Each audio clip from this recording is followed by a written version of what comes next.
Hey, good afternoon, everyone. Yeah. So today we're going to discuss the aspect of self-care practices as a part of religious trauma recovery or cultic recovery. So who am I? How dare I come up here and talk about this kind of stuff? I am a cult survivor. So I was in an evangelical fundamentalist organization called a church for about 20 years and managed to get out about 20 years ago. Lots of stuff that is left over that I have learned that I am still working on. One of the reasons I've learned about it is because part of my cult recovery was to go back to school. And in order to go back to school, had to do lots of study. One of the things that I studied was trauma. And I discovered that what we had experienced was called cultic or religious trauma. There was other forms of trauma because there's all kinds of them.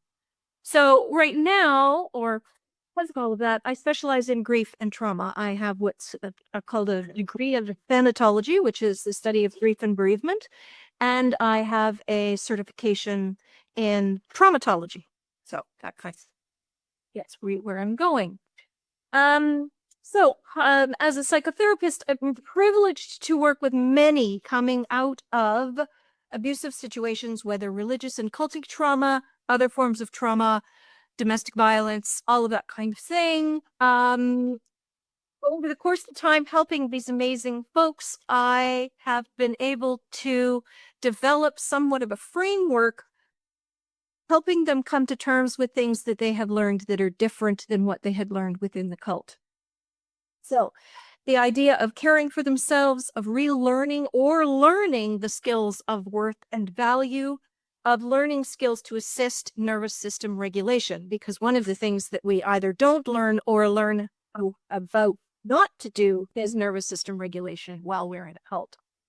Part of that framework, I keep doing that, is the aspect of self-care and how an intentional practice of self-care can help those who experience cultic trauma.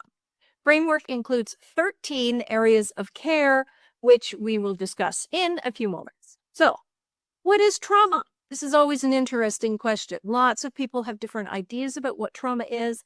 Basically, in simple definition of trauma is too much too fast. So someone who has been in a car accident, all of a sudden there's lots of trauma. What is chronic trauma? Because those who have been in this kind of situation, it's cultic trauma, or it's chronic trauma. Chronic trauma is too much or too long. Okay? So, some class participation here.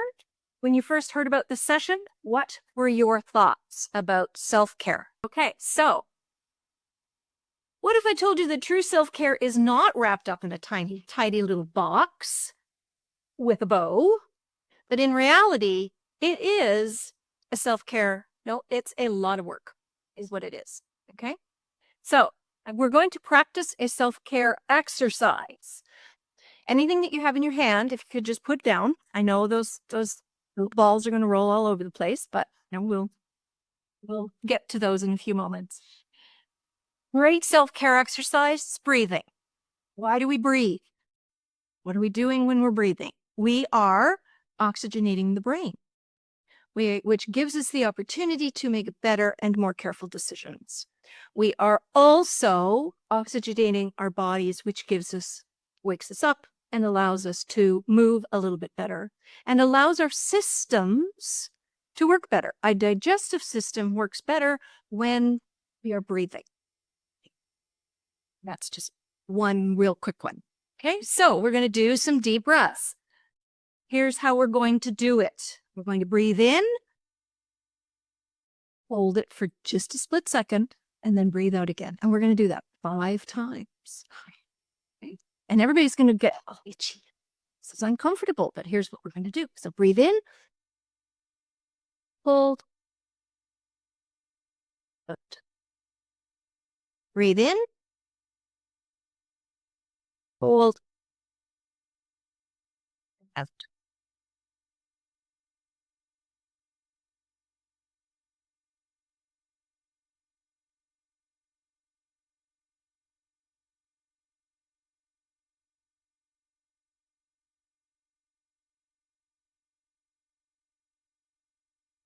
less twitchy. Amazing how well it works, particularly in a group setting. So, real self-care is your life raft. This is a book called Real Self-Care. And she has some amazing thoughts and some amazing ideas on how to go about it. I found it after I had developed this presentation. So, all right. So, quick return to Psych 101. Anybody's taken any psych classes?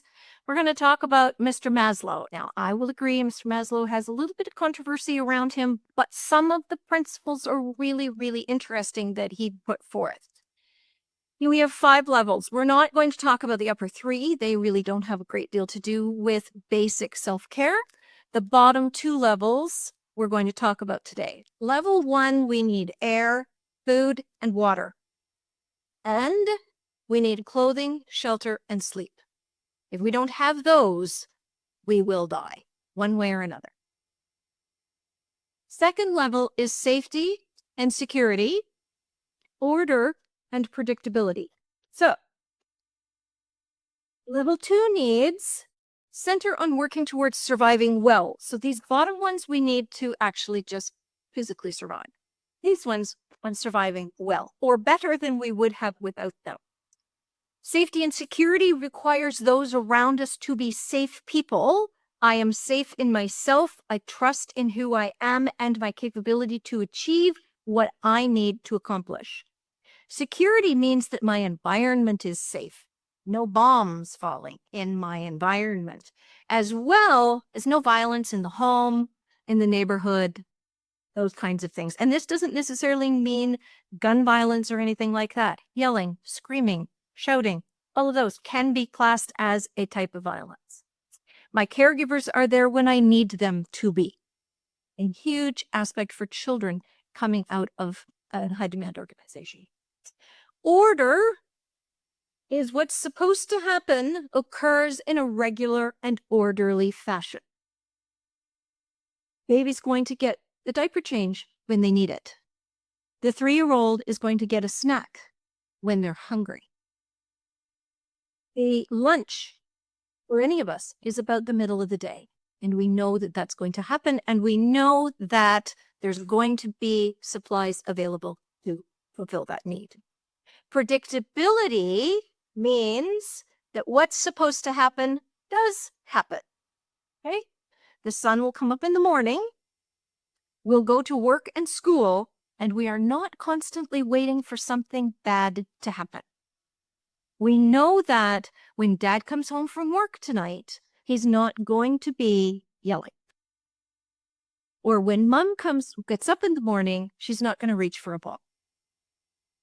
So that is where predictability needs to be. The other 3 levels, necessary for thriving. If you have questions, come back and see me afterwards, because I have lots of information on the other 3 levels. Next point in Psychology 101 is Judith Herman, who has written an amazing book called Trauma and Recovery, The Aftermath of Violence. Anybody who's interested in any of this type of stuff, Judith Herman, like seminal work, very fascinating. So Ms. Herman has delineated 3 stages of healing from trauma. Number 1 is called safety and stabilization. There's that word safety again. Rather self-explanatory. The person who's recovering needs to know that they are safe, that something, whatever happens to them, and there's a need for a stable environment and life. Again, number 2, which is remembrance and mourning, these stages, reconnection and integration, can really only come after the first one is established. It doesn't have to be 100%, but there has to be a really good heading towards safety and stabilization before we can even look at remembering what you've been through. In the mourning part, very big for me as a thanatologist. So let's leave class for a minute, and we're going to go back to another self-care exercise. So you were all handed out a ball, except me. I didn't get one. Thank you. Thank you very much for handing those out. So, lovely sponge ball. Okay. Good squish. This is a really good exercise for your hands, too. What we're going to do is I'd like you to take the sponge ball that you're holding and just move it back and forth. Don't necessarily throw it, because if you catch like me, you'll drop it. Okay, just back and forth. Ensure that you are crossing the center of your body. So it doesn't have to be this big thing. It can be just something small. This is something you can do in class, at work for a few minutes. Something you can do on, as you're traveling, not while you're driving, but, as you're traveling on the bus or something along that line. So what we're going to do is we're going to continue doing this while I'm explaining the benefits and the advantages of this. Okay, this is a nervous system regulation movement. You are crossing your body, which tells your system you're resting your brain, because there's not much else you can do while you're doing this, because it takes a little bit of effort to hang onto the ball and not drop it. We also are moving across our body, which triggers our system to reconfigure itself, to settle and to reset. So as we do this, you might even notice you want to take a deep breath. That is your system's telling you that you are resetting itself. The exercises that we do while we're doing this can show us that we can reset. Another cross-body exercise is something like elbows to knees, which I'm not going to demonstrate at the moment, touching the opposite toes, things like that. One of the best cross-body exercises, anybody guess? Crawling. Crawling works very well. Let's try something that's a little less on the floor.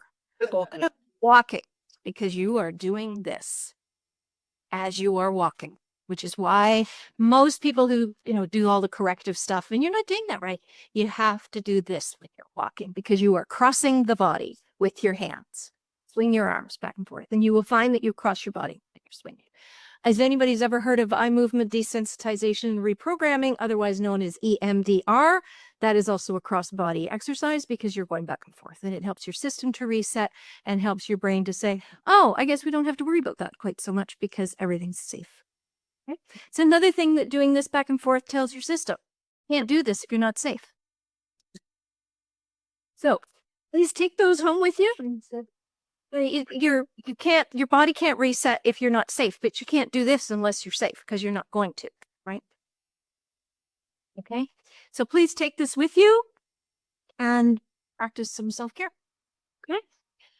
Alrighty, so yet another tool, because there's lots of tools you can put in your system, in your arsenal for self-care. All right, back to it. What are the beliefs that can be instilled about ourselves by cultic abuse? Okay, so I'm not worthy of being trusted. Taking care of myself is indulgent and selfish. That one is a big one. Self-reflection and personal growth are threatening to my safety. Oftentimes within a high-demand or cultic organization, if we begin to learn something that is different than what the cult leader or the cult group is learning, we are outside of the community, and that can be dangerous to my emotional safety. Okay? I am not allowed to learn anything outside the rules of the organization. I shared in the presentation I did with Dresden yesterday, I said to our cult leader at one point that I was thinking about going back to school. For 3 Sundays in a row, he preached against higher education. But I did that just for fun, to see what I could get him to do, to see if he was going to do something about it. Okay? So we couldn't learn anything outside the rules of the organization. Couldn't read the books that were weird, couldn't do the things that were outside the accepted stuff. My inner voice is sinful.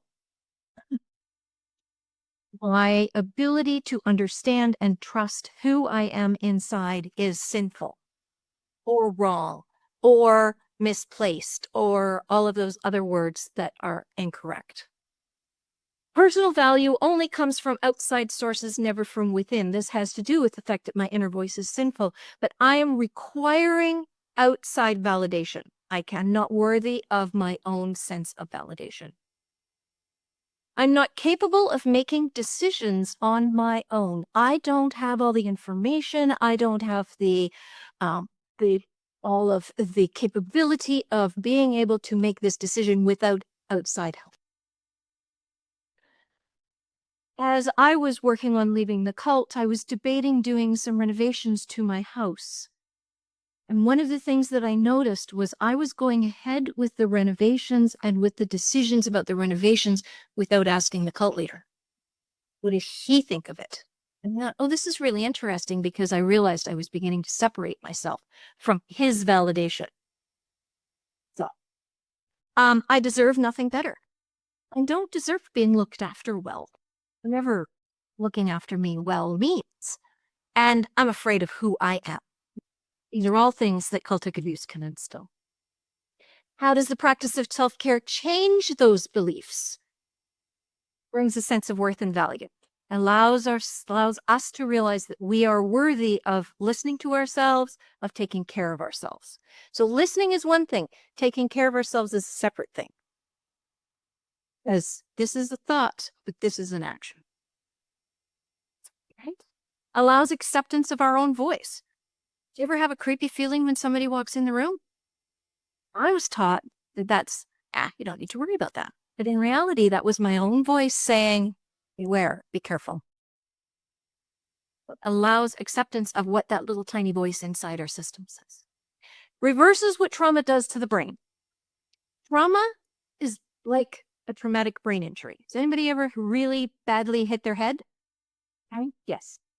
I've had a couple of traumatic brain injuries. It really does a number on your brain. Messes up how you think. It messes up what you think. Depression can come in, but practice of self-care can reverse the damage. Here's a little bit of it. Inside up here, we have what we call the amygdala. The amygdala is the thing that says you got to run, or you got to freeze, or you got to fight. Okay? In trauma, the amygdala gets bigger. We also have this thing in our brains called our hippocampus. The hippocampus is this wait, whoa, that wasn't something scary, that was just a shadow. So the hippocampus comes, the amygdala. We need the amygdala. We need that to tell us that life isn't safe. The hippocampus says, whoa, you don't have to get so wound. It's okay. You're okay. So in trauma, the amygdala gets bigger, the hippocampus gets smaller. Makes it really hard. Fix that. With self-care practices as a part of trauma recovery, the amygdala gets smaller and the hippocampus gets bigger again. And the hippocampus can do its job. Okay? So, I gotta hurry here. Provides permission to think beyond the culturalization of the cult. It's okay to think outside this small box that they tried to put you in. Begins the understanding that with intentionality, much can be accomplished. Again, there's two things here. Much can be accomplished. You can do anything. But with intentionality, you have to work at it. Okay?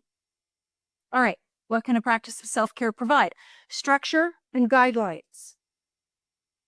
And I do realize that many people coming out of a cultic organization don't want to have structure because that's what they've had too much of. But, unfortunately, where are my notes? Okay, yep. I just want to make sure I'm not missing anything.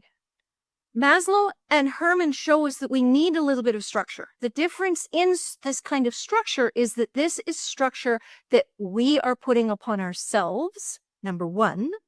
And number two, one that fits our lifestyle and who we are because we are choosing to do this. And three, one that can be adjusted as we need it to be adjusted. It's not something we have to fit into, we make it fit us. So, next thing, control. It's up to us. We have the opportunity to do with it what we need to do. And if it's a manicure once a week, it's a manicure once a week. If it's making sure that you go to bed at a particular time, that's up to you. Consistency. You can decide what is your consistency. Time. Notice that many high-demand organizations require you to do things really, really, really, really quickly. This takes time, but this also allows you to choose your time and how long it's going to take. Dependability. You are dependent upon yourself. Are you worthy and capable of looking after yourself? Yes, you are. And this will help you do this. So let's keep going. A place to return to when life interferes. My daughter lives in New Brunswick, which is that way. I live that way. When I come home from visiting my daughter and 3 grandchildren, I'm exhausted. I don't necessarily go to bed at 10 o'clock. I'll go to bed at 10 o'clock anyway, but my time frame for going to bed and my eating schedule is all messed up. I know that I have my own personal schedule that I can return to. Okay. Yes, I love visiting my grandkids, but permission to do self-care how you wish. This is really, really important because you need to be able to do this for yourself. Okay? We can begin, as a therapist, within the sessions, we begin a discussion of what self-care can be and how it's possible to care for ourselves in a gentle way, as opposed to having to rush, as opposed to having to fit into somebody else's box that they're making for us. When life gets tough, go back to the basics. What are the basics of self-care? So 13 areas to look at. 5 of them are really important. And I call them my foundational 5. Sleep. What a concept, right? So we talk about this. How many hours of sleep do you need a night? How many hours of sleep do you want to get a night? How do you sleep when you're actually there? What affects your sleep? What keeps you from sleeping well? Are you having racing thoughts? Are you struggling with your pillow? Any one of those types of situations. What are your sleep hygiene practices? For someone who hasn't heard that term, what prepares your system for you to tell it that it's getting time to go to bed? Do you turn down the lights? Do you close the curtains? Do you make sure the doors are locked? Do you brush your teeth and wash your face? Do you put on a particular set of clothing to climb into bed? Do you, all of those kinds of things. I make sure that the cat's okay. All of those kinds of things. What is your sleep hygiene to tell your system that it's going to be time to go to sleep soon? And that can include things like not drinking coffee after noon. Yeah, stuff like that. Okay. Question, and this is an interesting one. Do you like your bedroom? Many people tell me I hate my bedroom, and many people tell me I have to sort of go around the mess in my bedroom because my bedroom's the place where everything gets dumped. That's not good. So that's something that we talk about. Hydration. Hydration, very important. Fluids are good, but not always brown. Thank you. But not always brown. Do you carry water with you? This is a sort of a new phenomenon in the last 20 or 30 years, but do we carry water with us? Do you take a drink? Do you like it iced or room temperature? How are other ways you can get fluids in your body? Nutrition. Is there a specific diet you would like or want to follow? Do you consume the food you like? Are you eating the food that will provide the nutrition that your system needs daily? Do you recognize your body's cues when it's telling you that you are hungry or thirsty? Do you eat only because you have to? These are all questions to ask around this type of thing. Exercise. I do not like exercising. I do it because I have to, okay? Because I want to be a healthy person as I get older. But is there a routine that you like to do each day? Do you even like exercising? Is there something that you could add into your system that works for what you're doing already? Outside. Walking outside covers both exercise, cross-body exercises, and getting some fresh air, but some people absolutely hate walking and even hate being outside. Bugs are not my thing. You can stand on your front porch for 5 minutes and getting some sunshine. You can even open a window and breathe in some fresh air. That's what we're looking for, some fresh air and some outside time so that you're not stuck in stuffiness inside. So I often get this question, why these 5 and not the other 8 on the list? Okay. To be perfectly honest, because I have 5 fingers. Imagine sitting in a therapy session with someone and I'm saying, okay, you got to look after all these 13 areas. That's way too much. And I can say sleep, hydration, nutrition, exercise, and outside. And they can say, Liz, what was this one? I don't remember. Okay, so 5 fingers because it's easy, it's fast. And it also has to do with your health. You will feel more healthy. You look after those 5, you're going to feel more healthy anyway.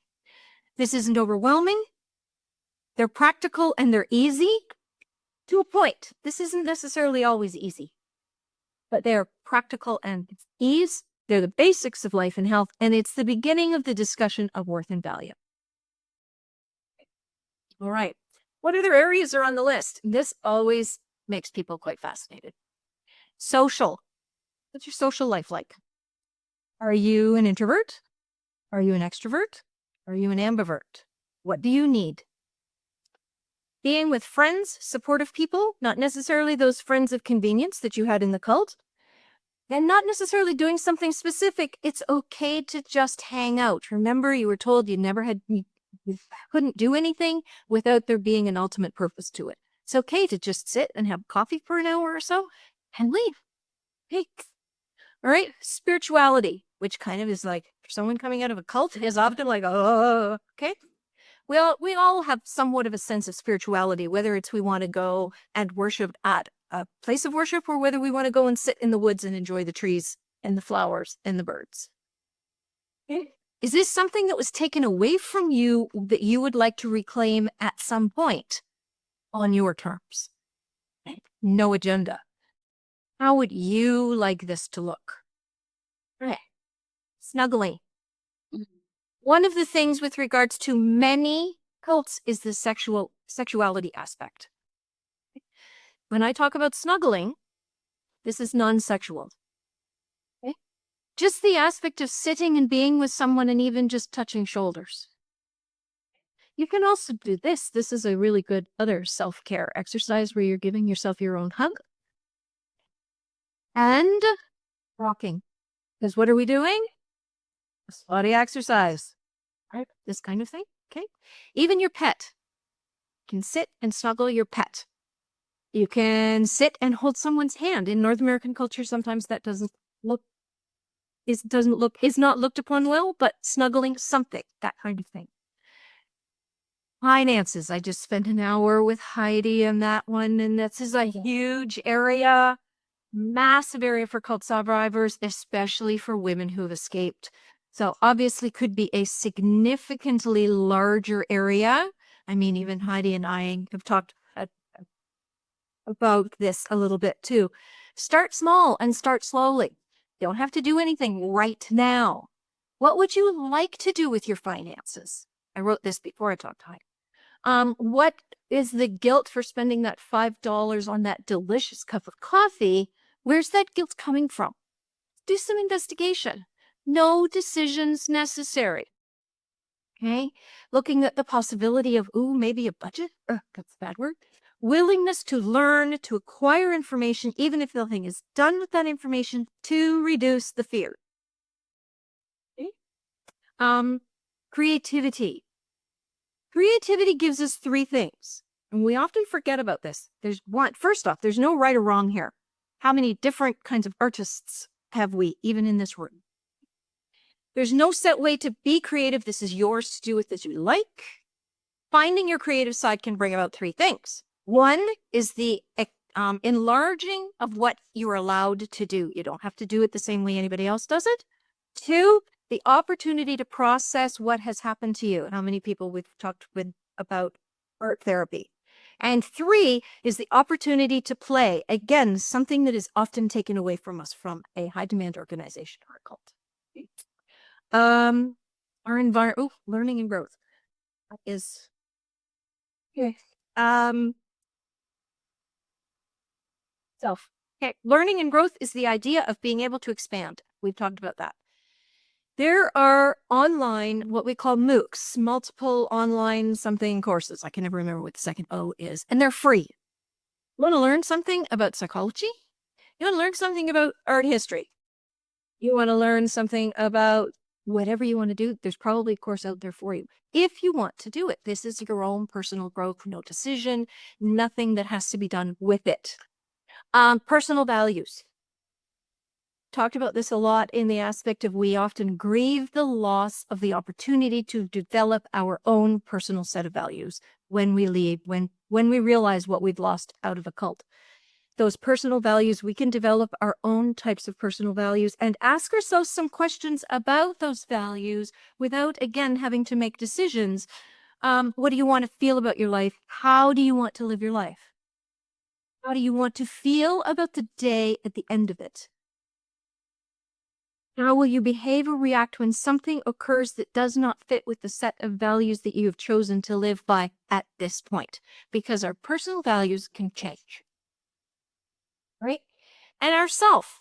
Who are you? What makes you you?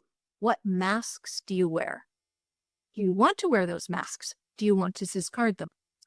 What are your likes and dislikes? Somebody tell me what your favorite flavor of ice cream is. Rocky Road. Yeah. Right? How do you like your steak? Rare. Okay. Those are personal, those are things about yourself. Okay. So, where do we go from here? Session reminders. And I do this every session when we're talking about self-care. There's no expectation of perfection. In anything in life, we are looking basically for an 80-20 idea. 80% of the time you sleep well, 20% of the time you're thinking, you know what, I'm going to stay up and do some other stuff. When we say, let's do 80-20, most of the time when I talk with clients about it, it's usually about a 90-10.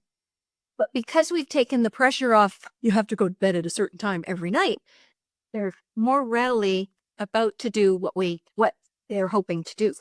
Okay? You are living a life, things will happen. You want to go to bed at a particular time and you have something due tomorrow that except you need to stay up late. Or, you're going to have supper at a particular time and the grandchildren drop over. Happens to me regularly. All right. So this is something, again, we talked about having a bit of a structure, something that we can return to. This is what we do. Self-recrimination is part of your old life. We don't hit ourselves in the head with a baseball bat because we didn't do this perfectly. Simply recognize that today was today and tomorrow is a new day and we're going to start all over again. Okay. You're worth the hard work that this can be. This sometimes can be really difficult. You're worth it. Because in the long run, feel better physically, emotionally, mentally, all of that. Right. While the process may seem slow, you are retraining your brain. This really is like physiotherapy for your brain and your heart and your systems. It's helping you with a nervous system reset. Oh, and there's no right or wrong way. That was the other thing. How does this relate to Maslow and Herman? Safety and security. What is this providing? Safety and security. Order and predictability. I know that I'm going to feed myself supper at such and such a time. It doesn't have to be 6 o'clock right on the dot. It can be 6:15, but I know that I need to take the time to work on feeding myself for 6:15. Safety and stabilization, providing that scaffolding, that structure, but it's our scaffolding and our structure that we are putting into place. All right? A couple of other things to remember. This is not a checklist to provide the cure for what has happened. Not a checklist. You don't have to do. This is something to think about. This is a practice. Just like we practice the piano, we practice yoga, we practice meditation. This is something, and it grows, and it can be yours, exactly as it should be. Self-care is also a part of the ongoing process, healing process, okay? This isn't just it. There's lots of other things to be actively working on, whether it's reading, bibliotherapy is a thing, talking to a counselor, talking to other cult survivors, etc. Healing is hard work. It takes time and energy with introspection, looking at areas of our lives we might not want to see or even acknowledge exist, but you're worth every ounce of the hard work that you will put into it. And thank you very much.